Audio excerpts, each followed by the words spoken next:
Ano kaya kung ganito ang sitwasyon? Biglang nagiba ang takbo ng panahon. Ano kaya itsura ng ating mundo kung matupad ang mga bagay na ito? Di na magdadamit ang mga babae, ang araw sisikat na tuwing gabi. Pwede na ngayon mamangka sa bukid, jeep na ang sasakyan sa himpapawid. Titira na sa impyerno si San Pedro. Pwede nang ipampasada ngayon ang UFO. Isa na ngayon ang tawag sa daga.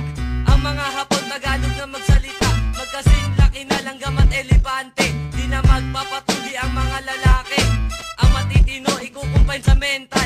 Ang presidente babalik sa kunsyan, 24 oras na ang TV patrol. Dole na ang ginagamit na bola sa basketball.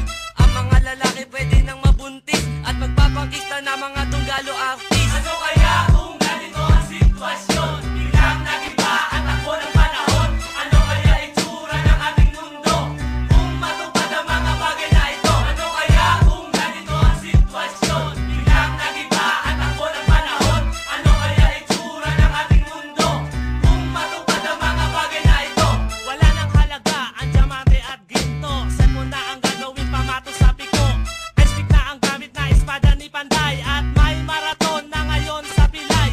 Huhulihin na lahat ng gwapo sa mundo. Sa buong isang taon, araw-araw may bagyo. Gagawin tambakan ng basura ang luneta. US at Iraq, ibabalik na ang gera. Isasarado na lahat ng paaralan. Ang Pasko ipagdiriwang na tuwing November 1. Pwede na ang inumin ng tubig sa kanal. Ang shabu ngayon ay hindi na illegal. Bulak pipit bingi ang bagong star witness. Dito sa Pinas, bawal na ang flawless. Hindi na wanted ang mga kidnappers. Sa game ka na ba? Pwede na mag-time first. Ano kaya kung ganito ang sitwasyon? Biglang nagiba ang takbo ng panahon. Ano kaya itsura ng ating mundo kung matupad ang mga bagay na ito? Ano kaya kung ganito ang sitwasyon? Biglang nagiba ang takbo ng panahon.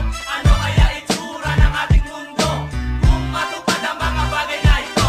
Laos na ngayon ang teleserye, pwede nang gawing noodles ang alambre. Sa Manila, so ikukulong ang preso. Libre na ngayong kuryente ng Meralco. Ang gulong ng kotse, gagawing tatsulok. Ang mga bulkan minuto puputok. Ang mga Kristiyano, sasapi sa kulto. At paatras na tumakbo ang kabayo. Pwede na ngayon, sungkitin ang bituin. Sa boxing, referee na ang susuntukin.